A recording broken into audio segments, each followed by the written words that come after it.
All right, let's check in with the listeners. Hey, listeners. So listeners. Listeners, remember you can always reach us at the email address gamescoop@ign.com, just like James did. And he wants to know about Day 1 patches. Yeah. He says, I truly believe we live in a gaming golden age. The amount and variety of games available has never been greater. However, in my mind, the scourge of this golden era is the dreaded Day 1 patch, or more specifically, premature releases of games. This is especially acute with regard to AAA titles. I should be a gaming company's dream consumer, as I have lots of free time and disposable income. Yet I almost never buy games I want at launch, as they are riddled with bugs, and I know if I wait, they will be substantially improved in the coming years. Yeah.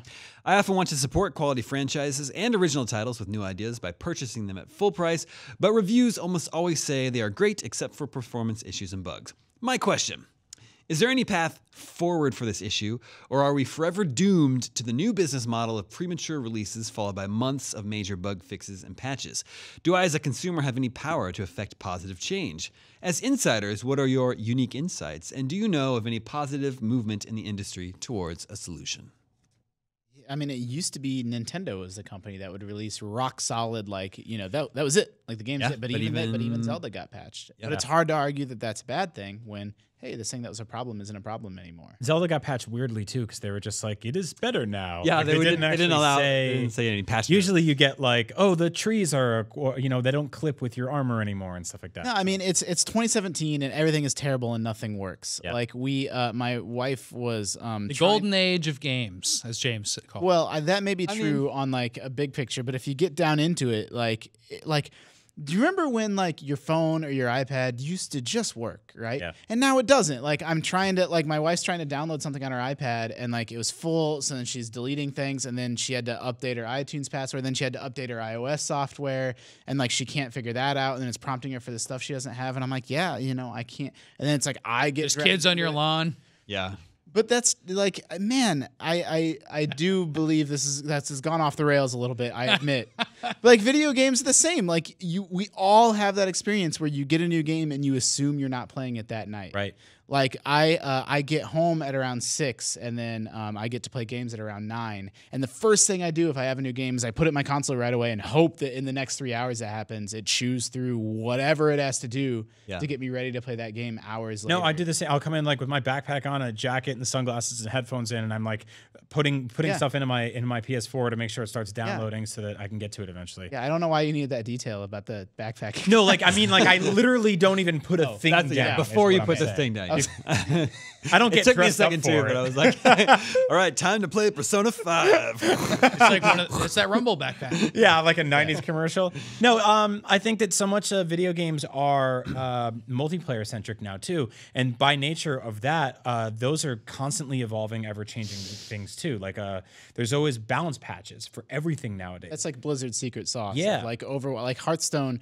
Like people are like, aren't you going to be done balancing the cards someday or Overwatch? I mean, all their games, you know, they're balancing World of Warcraft classes. And the answer is like, no, balance is never, ever done. No. Like they're like, okay, priests are a little bit too powerful right now, so we're going to nerf them. Oops, we went too far. Now we need to buff them back up. Like they don't even try to reach a point where it's like, okay, we got it. We nailed it. They just assume that forever. It's like now people have figured out a way to use a priest card that no one ever thought of, and now that's made priest OP. So they always it never ends. I think the crux of his conversation is sort of like, are people going to use this as a kind of a get out of jail free card? Like, are developers going to put something out to hit a deadline to make the sales for the fiscal quarter or whatever it is, and then fix it later on? And yeah, I think people are going to abuse the system, but I think the good thing is that us in the press and gamers and people everywhere are going to be vocal about it. Oh yeah, and we're not going to just be like, you shipped a broken game and we deal with it.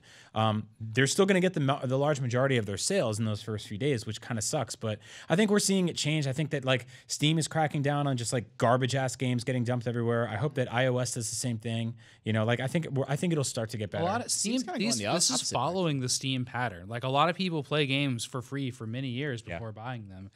And that's like a whole thing. Well, you know, there's like, go ahead. No, you go ahead. All right. Well, I was just going to say there's this kind of weird angle on this, which it used to be when a game was finished and it came out, like that company either, was make or break. Like the staff stayed there and made another game if the game sold, or they kind of all got laid off and they went to other companies. And one thing this is doing is employing the people that made a good, potentially a good game for a longer time to work on that game for a longer time and iterate on it and make it like a better game. And this might be good for games. Well, the scenario it just sucks for the early adopters. So here's what I propose. Okay. Release all games in January, fix them for the rest of the year. Oh God. And then in Christmas, you pick out which ones are the best.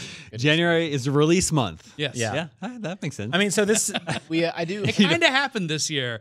We got so much stuff early on of the games. I mean, Final Fantasy was right before. Yeah. But of the games that are being like perpetually fixed, which Resident is Final Evil Fantasy, Resident Evil. Well, it was fine, but Zelda got it fixed. But then Mass Effect is the big elephant in the room, right? Like these are giant games that, like, by the fall they're gonna be much better. I think the issue too is stuff like narrative patches is a big deal. Yeah. Like when they did it with Final Fantasy, they did it, and we're probably gonna see it with Mass Effect. and that's why I stopped playing Final Fantasy. I'll play the Game of the Year edition or the PC edition whenever the Ultimate edition comes out. Right, because I think not have the right people in QA. You think to like say like this part's like a bad story. Or They just ran out of time. They had someone in some office coming down and screaming at them to release their game. out. Yeah, the game out. for the story. I mean, so what this scenario sort of ignores is that there were games for a very long time that shipped broken forever, and you couldn't do anything. You couldn't patch That's them why or fix it's them. such a Sophie's like. That's why it's such a crappy situation to be in. Because he's saying like his original question was like, what can he do as a consumer? And the obvious answer is don't support that bad behavior. Don't buy the game. But the flip side is it bad behavior? Because it used to be broken forever. So it's like that's why you just kind of shrug and say everything's. Yeah, I mean, before like always online connected internet devices and stuff like that, they would just like you'd have to mail your game to somebody. They do use it as a crutch though, for sure. Like the ability to. Yeah, we're also talking about two separate things. They know that can be fixed at a time, so that's why they. So I mean, games that launch broken. And then get patched later versus games that have a day one patch. So what if console makers imposed a size limit to the day one patch? Well, but I think the reason I like the day one patch is because there's a chunk of time after a game gets finished and then that master disc gets sent off to have a million copies of it printed and mailed out everywhere. And that's weeks and weeks and weeks that now they can keep working on their game and then just push a patch. So, but is it like 15 gigs weeks? Because sometimes you get a 15 gig day one patch, and I think that's kind of nonsense. That's a fair point. Yeah, that's why I wonder, could going all digital help solve that issue? Because then you don't have to have the weeks, months lead time to finish their code to get it ready for manufacturing. Once discs, they could work on it all the way up to launch day, right? Right. I mean, the weird thing is like we saw this with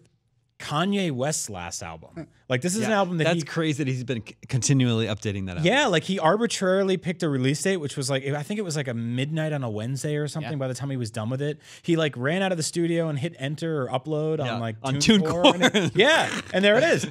And then throughout that he's changed it, and there's like there's different versions of that album you can have. Did they fix that song? Which was one? It Wolves, or what was the one that there was two versions of it? I don't know. Probably. Anyway. Yeah, the first one was just wolves howling, and he actually put a song there instead. No. I do. The last point I want to make about this is to separate out early access from this discussion, which is, Steam.